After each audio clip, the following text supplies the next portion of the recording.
Wandé, bonsoir. Bonsoir Joyce, bonsoir à vous tous sur le plateau, bonsoir à vous qui nous regardez à la maison. Oui, la caméra est juste là. Ah, voilà. Il y a Epekoum qui te disent bonsoir. Eh bien, bonsoir mes chers frères. Oh. C'est comment?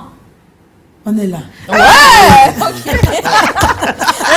elle ne pouvait pas tomber aussi. Hein. Oh là là là là Ah, mais là. la dernière fois, je suis tombée. Hein. C'est pas évident, hein?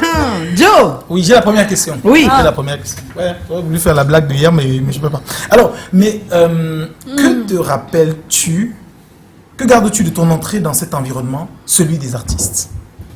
Ben, le souvenir d'une jeune fille qui était émerveillée face à ces artistes qu'elle voyait à la télé et qui sont désormais devant elle.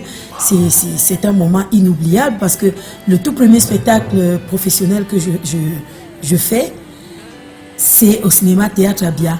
C'est une salle dans laquelle j'étais jamais entrée parce que mes parents ne me laissaient jamais sortir. Donc j'étais jamais allée au cinéma. Et moi, je découvrais une vraie salle de cinéma pour la première fois. Et moi, j'étais en admiration devant déjà cette belle salle, mais surtout devant les artistes que moi, je voyais à la télé et qui désormais étaient face à moi. Oh. Une jeune fille dans un milieu mais comment elle avait pour se retrouver là-bas alors qu'elle n'avait pas le droit de sortir? Voilà. Ben, simplement parce que tous les mercredis, je disais à mes parents que j'étais consignée, mais j'allais faire mes concerts scolaires. Ah, d'accord. Finalement, ces artistes-là, Janet Gento, Moni Billet et j'en passe, viennent à Yaoundé pour une série de spectacles. Un à l'Amphi 700 de l'Université de Yaoundé et puis l'autre au cinéma Abia. Ils n'ont pas de choristes. Et on leur dit, mais il y a une jeune fille qui fait souvent les concerts scolaires là, il faut aller la chercher. Donc ils viennent voir mes parents qui finissent par m'accorder d'aller faire ce faire ce show. Wow. Avec l'accord parental alors. Alors qu'est-ce qui t'a vraiment aidé à cette époque? L'intégration a-t-elle été facile dans ce milieu? Oui, l'intégration a été facile simplement parce que je suis déjà d'un abord très facile. Je suis quelqu'un qui est terre à terre, qui est très simple, mais qui est très sociable. Et j'ai eu la chance d'être entourée de personnes qui me le rendent très bien, donc j'ai pas eu de difficultés particulières. Surtout que les personnes qui m'entouraient, les personnes qui m'ont donné, qui m'ont tenu par la main, étaient des personnes qui étaient plus ou moins proches. C'était facile. Ah oui, oui, ça. Mais une jeune fille dans un milieu d'hommes, c'est pas... C'est facile à gérer. C'est facile à gérer parce que je prends par exemple le cas des Black Steel. Quand j'intègre les Black Steel, je suis la plus jeune, mais on m'appelle maman. Et j'ai affaire à des tontons. Moi, à l'époque, c'était des tontons. C'était les gens de la génération de ma mère. Et donc, ils me disent, mais tu es la maman, c'est toi qui apportes un souffle nouveau à ce groupe qui n'a pas commis d'album depuis longtemps. Nous, on vient avec un nouveau souffle et c'est toi qui dois nous l'apporter. Alors, on va s'appuyer sur toi. Tu es la seule femme, tu es notre mère, tu es notre sœur. Donc ça veut dire qu'il n'existait pas à cette époque ce qui existe aujourd'hui. C'est-à-dire qu'aujourd'hui, dans des organisations comme ça, on dit toujours que les hommes sont des voraces. Ils essayent toujours de pression, harcèlement. Mais là, l'écart était un peu... C'est aussi l'impression qu'on a chaque fois que... C'est pas seulement dans la musique, hein, c'est dans tous les corps de métier. Une fois que les hommes et les femmes se mélangent, que ce soit dans la médecine, dans l'armée, etc., on a toujours l'impression qu'ils fricotent entre eux. Mais très souvent, ce n'est pas le cas. Ce n'est pas le cas parce que plus on se voit, on connaît nos habitudes communes. Et très souvent, nous les femmes, on a tendance à penser que ce n'est pas la peine de se mettre avec les hommes qui travaillent avec nous parce qu'on voit ce qu'ils font. Et on ne veut pas se retrouver dans ce panier à crabe. Non, mais des fois, ils te mettent la pression. Je veux dire que ça n'est pas arrivé. Mais je n'ai pas connu la pression. J'ai connu la pression professionnelle. Oui. Parce que je n'étais pas très rigoureuse dans mon travail et il est arrivé que, par exemple, dans les montagnards, Didier Yango était beaucoup trop strict parce que c'est quelqu'un qui était... J'ai d'ailleurs fait un témoignage ici lors de son passage. C'est quelqu'un qui était très rigoureux et ça avait l'air de m'agacer parce que je trouvais que c'en était trop, qu'il demandait trop, qu'il était beaucoup trop exigeant. Mais des années plus tard, je me dis, mais c'était plutôt à mon avantage parce que j'en ai appris. Oui, en fait, c'est ça, ouais. Ce serait bien que les jeunes écoutent ce que tu dis là. Voilà. Comment tu fais le choix clair de faire de la musique ta profession? Parce que jusque-là, on est venu te chercher, on fait les chœurs, on fait les concerts scolaires. À quel moment tu décides d'en faire un métier? Moi, je crois que la musique est un métier. Comme on dit que c'est l'œuvre de l'esprit, on ne dit pas c'est ça. Et c'est un métier qui nous choisit, c'est pas nous qui choisissons ce métier. Je pense que la musique m'a choisi. J'ai aimé la musique depuis ma tendre enfance et je viens d'une famille de musiciens. Eugen Nicolas, c'était mon cousin germain. Donc, il y avait plein de musiciens dans ma famille. Mon oncle, le frère aîné de ma mère, était le guitariste de Messimon Kounda. Et donc, il y avait beaucoup de musiciens. Sauf que je pense que oui, la musique m'a choisi. Je n'ai pas fait le choix. J'avais pas d'autre choix que de suivre. Et je me décide finalement, au bout d'un certain temps, quand je vois que j'ai déjà beaucoup accompagné les artistes en tant que choriste, je me dis, mais j'ai pas d'identité, j'existe sous le couvert d'eux. Oui. Et donc désormais, il faut que j'ai une identité, que je m'appelle Nadia Ewande, que je l'assume. Et c'est comme ça que je me lance dans une carrière solo. Super. Moi, ma question, parlons justement de l'intégration. Comment te retrouves-tu avec des anciens de la configuration, de la nouvelle configuration de Black Style et de Black sur quoi Style. De Black Style. Je vais dire ça en anglais. Tu as toi dit en anglais. C'est elle qui se trahit, qu'elle ne connaît pas, qu'elle n'était pas là. C'est elle qui se trahit seule. En anglais. Alors, les Black Steel, Les comment Black Steel. tu retrouves là? Comment tu... C'était lors d'un casting, je l'ai dit tantôt, après 10 ans d'absence, et voire même Oui, plus, c'est plus plus, de 10 c'est ans plus, c'est d'absence, les Black Steel décident de revenir sur la scène. La scène. Ouais. Je pense qu'ils se disent... On est en quelle année là? C'est les années 90, ça. Fin des années 94, 95. Non, mais là tu es déjà loin, 91. Oui, 11. Ah, 91, voilà. C'était en 91. Et Nkoti François se dit, on ne peut pas revenir comme ça. Il faut un nouveau souffle. Il faut qu'on ait quelque chose à proposer. Comme aujourd'hui, on nous dit, il faut proposer du contenu. Il fallait du contenu. Donc, on s'est adapté. Et ils se disent, il faut qu'on ait quelque chose à proposer. On va prendre une voix féminine, enfin. Et le casting était très serré. Il y avait beaucoup de chanteuses qui étaient sollicitées pour ce casting-là. Je pense à Anne-Minette Talot, je pense à moi-même et bien d'autres. Et moi, le jour de mon passage, j'étais seule parce que le casting était passé avant et moi j'étais au Nigeria avec Nico Mbaga pour une tournée. Je rentre et puis Akel Obaki me dit, tu sais, il y a les Black Steel qui vont recruter une voix féminine. Nkoti François m'a chargé de te chercher. Il m'a coopté à la base. Et quand je suis venue, j'ai interprété 2 anciennes chansons des Black Steel. Il a dit à Émile Kangé, je t'ai dit, c'est elle qu'il me faut. Et moi, j'ai su saisir la chance qu'ils m'ont donnée parce que c'était réellement une belle opportunité pour moi. Intégrer un groupe mythique comme les Black Steel, un groupe qui incarne le Makossa. Je me suis dit, il faut que je trouve ma place. Il faut que je leur montre qu'ils n'ont pas eu tort de me choisir. Et donc, quand on arrive au studio, Petit François me dit, j'ai écrit une chanson, tu vas l'interpréter. Ami, ami, ami, yo. Namina ota otonomae. Yenini wenyambi ya mweno décidé na wesemba. Donc, j'interprète la chanson, elle est arrangée par Kotobas. Et quand elle sort, à l'époque, il y a le hit parade de Saint-Lazare Amour. Ah oui. La chanson est première au hit parade pendant 3 mois, puis les gens commencent à chercher, c'est qui cette fille, on ne la connaît pas. Et bien, je finis par me frayer mon petit chemin. Et oui. C'est comme quoi, hein. Des belles histoires comme ça, nous on adore. Hein.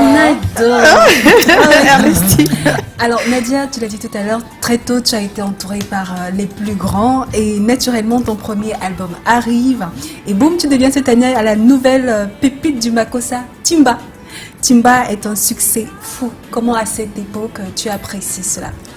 Encore une fois, Nkoti François m'ouvre une porte parce que quand je fais le deuxième album avec les Black Steel, on en a fait 2 en 91 et en 92. Il y a un monsieur qui suit les Black Steel depuis des années, Maître Ndoki, qui est lui-même producteur. Il avait déjà produit Joe Tonné et plusieurs autres artistes, qui dit en Nkoti, mais la jeune fille qui chante avec vous, je veux la produire dans une carrière solo. Il aurait pu lui dire non, voilà. Il est venu me chercher chez moi. Et il m'a dit, tu vas m'accompagner quelque part, sans me dire où est-ce qu'il m'a mené. Et c'est comme ça qu'il m'amène dans le bureau de Maître Ndoki. Et il me dit, je t'ai amené ici parce que ce monsieur que tu vois là va te produire. Et tu auras un album à toi. Et c'est comme ça qu'en 97, l'album My Mind voit le jour, grâce aux éditions Totem International. Et je remporte le prix de la révélation féminine qui me permet de comprendre que je suis bien à ma place, que le chemin, je peux le continuer. Chemin tout tracé.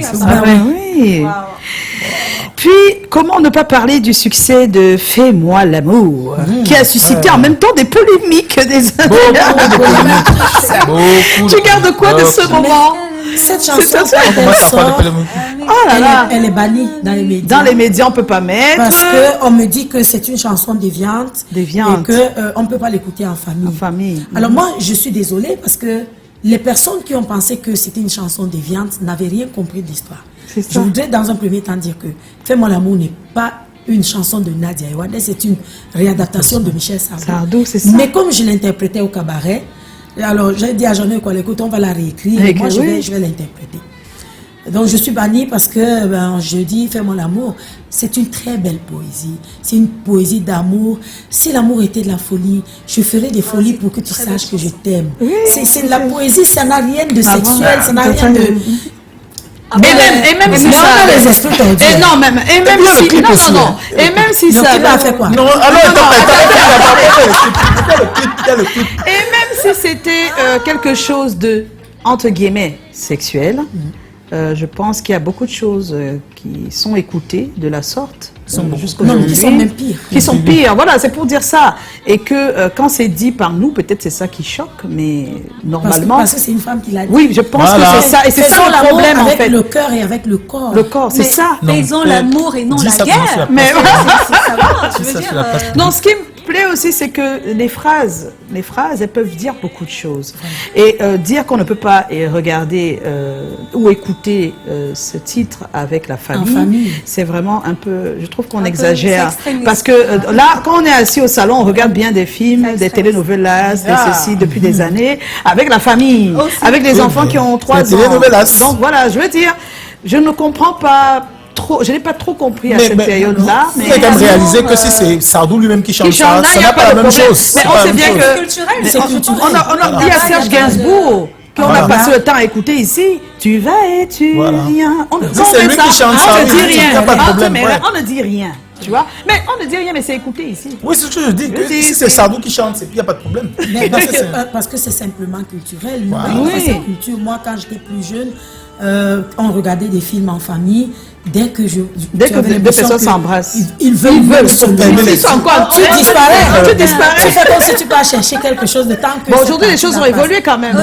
Fais-moi l'amour, ça passerait bien maintenant. Aujourd'hui. En tout cas, la Saint-Valentin, c'est dans quelques jours. Voilà. Il y a le clip aussi. Il y a le clip. Qu'est-ce qu'il y a dans le clip? Alors, Fais-moi l'amour a bénéficié de deux vidéogrammes. Le premier, je l'ai fait avec celui-là même qui a prêté de sa voix au studio. Bill Moucha. Et le public a mal accueilli ce vidéogramme. Il m'a dit non, le vidéogramme n'est pas bon, c'est terne, c'est triste, c'est pas... Et puis, le deuxième vidéogramme. Mais non, tu veux entendre quoi? Alors, le deuxième vidéogramme, son histoire est très simple. Voilà. Il y a une compétition qu'on appelle la classe. Et lors des demi-finales, Dora me sollicite pour faire un duo avec un des candidats. Et le candidat, c'est Stéphane Guifou. Voilà. On interprète la chanson et il a une voix qui ressemble tellement à celle de Bill, c'est vrai. Et je me dis, j'ai trouvé le remplaçant de Bill parce que Bill se préparait déjà à partir en Guinée. Et donc, moi, j'allais être orpheline au moment de faire des spectacles. Et je me dis, mais qui mieux que cet enfant pour faire ce clip? Parce que si on le voit dans le clip, c'est pas les mentalités ont beaucoup changé. Hein. Celui qu'on voit dans le clip, on veut le voir en spectacle. C'est ça, c'est comme ça. Lui qu'on voit en spectacle, on dit que c'est le fait. C'est le fait. Et donc, c'est comme ça que je le sollicite pour le tournage du clip. Voilà. Et je voudrais dire que le jour du tournage, mon défunt époux était présent. Et Stéphane était très gêné. Mal à l'aise, ouais. Il était mal à l'aise. C'est normal. Le réalisateur lui disait, on pose la main sur la cuisse de... Il dit, non, je ne peux pas faire ça. Et Moïse était en train de lui dire, non, c'est comme un film, tu joues un rôle, c'est bien dit.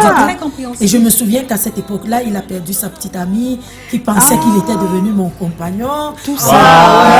Il l'a payé très cher. Oh là là là là. Elle a lancé les premiers pieds. Mais Stéphane a l'âge de mon fils Boris. C'est ça. Je ne sais pas où on peut aller penser qu'on les prend au berceau désormais. C'est ça. Tu n'avais pas peur à cette époque de tout ce que les gens allaient dire? C'est-à-dire que tu étais quand même l'épouse du... Bon, c'était le buzz aussi après. Tu as peur quand on retrouve en toi ce qu'on te reproche. Oui. Moi, je fais partie des gens qui... Si tu me dis ce que je n'ai pas fait, ça ne me dit rien du tout. Voilà. Traverse. Et donc, je n'ai pas eu de... C'était sans gêne pour moi. Donc, toi, tu t'en fous? Mais je m'en fous. Voilà, alors c'est dit là. On se rappelle de plusieurs initiatives, le concept Miss Mama Kilo, le cabaret La Belle Époque. Partage avec nous ces expériences. Je suis quelqu'un de très dynamique. Oui. J'aime pas être dormante. Et moi, j'ai fait beaucoup de choses. Je livrais les jus de fruits naturels à l'hôtel Sawa à l'époque. Et j'ai ouvert des boutiques. J'ai fait Boris Beauty où je vendais des produits cosmétiques. Et puis, un jour, je me dis, mais moi, je suis chanteuse. Pourquoi je ne me lancerai pas dans un cabaret? J'avais déjà une vente emportée. Et donc, je décide comme ça de lancer La Belle Époque. La Belle Époque, c'est pas moi qui choisis la dénomination, c'est Moïse. Et dans la concession familiale, j'ai une parcelle de terrain. Je commence la construction rapidement et je me lance dans cette très, très belle aventure qui a vu évoluer plusieurs artistes de renom aujourd'hui. Le gars était chanteur à La Belle Époque, Jackie Kim était là, Martino Gallet, Paquito, Soleil Ondor. C'était une plateforme pratiquement tournante pour tous les artistes. Parce que, en plus, moi-même, j'étais là. Je servais, je chantais, je faisais tout. Et ça m'occupait. Parce que j'ai toujours pensé que on ne peut pas vivre exclusivement de musique et s'en sortir. Il fallait étendre ses tentacules, faire plusieurs Et même si c'est possible, c'est pour un temps. C'est pour un temps. Et à côté de cela, je vais à une tournée avec les montagnards au Togo. Je trouve le concours Miss Nana Benz. Et je me dis, mais voilà un concours qui valorise la femme de forte corpulence, alors que chez nous, elle est encore stigmatisée. Il faut faire quelque chose. Donc, à mon retour, j'en parle à Moïse et je lui dis, qu'est-ce que tu penses si on se lançait dans un concours pareil? J'ai vu comment ça a fonctionné. Je pense qu'on peut. Alors, nous, on a beaucoup souffert parce que ce concours a connu 5 éditions. On a transpiré. C'est avec l'argent de nos enfants qu'on a investi. Parce que chaque fois qu'on allait vers les sponsors, ils nous disaient, on ne peut pas coller notre marque à votre événement parce que ce serait faire l'apologie du gras. Or, nous, on avait contacté des diététiciens, des nutritionnistes pour accompagner ces femmes, leur expliquer qu'effectivement, l'obésité est un facteur de santé publique, c'est dangereux. Mais à côté de cela, elles n'ont pas à avoir honte de ce qu'elles sont. Parce que on n'a pas les mêmes critères de beauté que l'Occident. On ne peut pas demander à une femme africaine de ressembler à un spaghetti parce que c'est les critères de beauté qui viennent de l'Occident. Et nous souffrons de ce complexe-là. Tout ce qui vient d'ailleurs, on croit que c'est ça qui est bien. Moi, je suis une belle femme, j'ai mes rondeurs, je les assume. Maintenant, à côté de cela, je dois faire attention. C'est ça. Parce que c'est un facteur de santé important. L'obésité. En tout cas, on a bien aimé cette partie. C'est bien parce qu'il y a eu d'autres concours qui sont arrivés ensuite. Oui. C'était le premier, mais... Ces concours-là n'ont pas d'âme. Parce que l'âme de Miss Mama Kilo s'appelle Nadia Yewande et je reviendrai avec ce concours. Non, pas Miss Mama Kilo. Miss, chacun a sorti des Miss rondes, Miss rondes, des belles. Il y a eu même Miss Lolo. Ah oui, il y a aussi. Alors... Aujourd'hui, tu proposes un Ndolo. Que souhaites-tu qu'on retienne en écoutant ce titre, Ndolo? Alors, je vous propose de l'écouter aussi, de chez vous. Vous cliquez, vous écoutez. Qu'est-ce que tu souhaites qu'on retienne de ce titre? Ndolo est une très, très belle chanson d'amour. Moi, je parle beaucoup d'amour parce que je pense que l'amour, c'est le langage universel que nous avons ici-bas. Tout le monde, qu'on soit chinois, qu'on soit africain, qu'on soit... L'amour, c'est notre langage universel. C'est ça qui nous lie. Et là, moi, je parle d'un amour attentionné, d'un amour qui est inconditionnel. Je parle d'une femme qui a rencontré un homme. Du premier regard, elle en est tombée amoureuse et elle s'est dit, je ne veux pas savoir s'il est riche, s'il est pauvre. Je l'aime tout simplement. Je veux simplement l'aimer. On la sent encore. Et déjà, la sent encore. Oui. Qu'est-ce que tu crois? Moi, je crois encore en l'amour vrai, en l'amour sincère. Et il existe. Il existe, vous ne savez pas chercher. C'est nous qui traînons dans la brousse. On traîne dans la brousse, on raconte dans les parcelles. Tu ne peux attirer que ce que tu es. Voilà. C'est grave. Et donc, pour moi, Ndolo ressemble... Ndolo, c'est quelque chose que nous recherchons tous. Et c'est vrai. Nous cherchons un amour vrai. Un amour sincère qui s'exprime avec douceur, avec passion. C'est beau. Et je dis encore que ça existe. Ça existe. Aujourd'hui, qu'est-ce qui te rend fière, Nadia Yewande? Mes enfants. Boris, mes enfants parce que je sais d'où je viens. J'ai connu beaucoup de difficultés, mais je ne suis pas du genre à pleurnicher, je suis du genre à me relever et à me dire je vais ramasser cette pierre qui m'a fait tomber et je vais bâtir un édifice. Alors ce qui me rend fière, c'est mes enfants simplement parce que personne même pas mes parents, personne ne peut m'aimer autant que ces enfants. Ils sont la chair de ma chair. Mes parents ont un certain âge, ils vont certainement un jour partir. Le ressenti n'est pas le même. Le même, c'est clair. Et quand mon mari est décédé, les enfants étaient tout petits. J'ai eu peur. Et je me suis dit, qu'est-ce qu'il adviendrait de ces enfants? Comment est-ce que je vais m'en sortir pour que leur éducation soit presque parfaite? Oui. Et aujourd'hui, les gens connaissent Boris parce que lui, il a choisi d'être sous les feux des projecteurs. Il a est choisi avec nous. ce que moi, je n'ai pas choisi. Mais bon, il a choisi ça, ça lui ressemble très bien. Oui. Mais j'ai d'autres enfants qui n'ont même pas de compte Facebook, qui ne sont pas dans les réseaux sociaux. Oui, j'ai oui. Frédéric, j'ai Cathy. Frédéric, il est en maîtrise de droit après son deuxième master. Cathy est en master après sa licence. J'estime que pour moi, je les ai accompagnés comme j'ai pu pour qu'ils soient des gens bien demain. Et ils font ma fierté. C'est tout. Et même si je n'avais pas réussi cette éducation-là, ils feraient toujours ma fierté parce qu'ils n'ont pas choisi de naître. Je leur ai donné la vie. Il est de mon devoir de les accompagner dans la réussite. Et donc, ils font ma fierté parce qu'on se comprend à demi-mot. Ils sont ceux sur qui je peux m'appuyer. Ils connaissent ma vie. Ils sont mes meilleurs amis. Je parle de tout avec mes enfants. Je n'ai pas de limite. Ça sonne bien, ça. Et en ce moment, donc, je vais en profiter pour dire à ceux qui me suivent sur mes différentes plateformes que Boris et moi, on joue. On joue à un jeu parce que Yandolo qui est sorti et on a besoin de vous. Mais tout le monde dit, mais quand vous commencez, vous allez continuer. Pourquoi vous faites ça? Vous vous engueulez? Non, on s'amuse. Même si Boris est un jaloux compulsif, qui ne veut pas me voir, me pas lui. J'ai porté ma robe, il a dit elle était fendue. J'ai mis mon pantalon, il a dit c'est destroy. Alors je veux lui dire ici que j'irai à son émission en short. Jenny Charlie, trop de love, maman Nadia Wande, que le Seigneur continue de veiller sur toi et t'inonde de toutes ses grâces. Amen. On est en compagnie de Nadia Wande.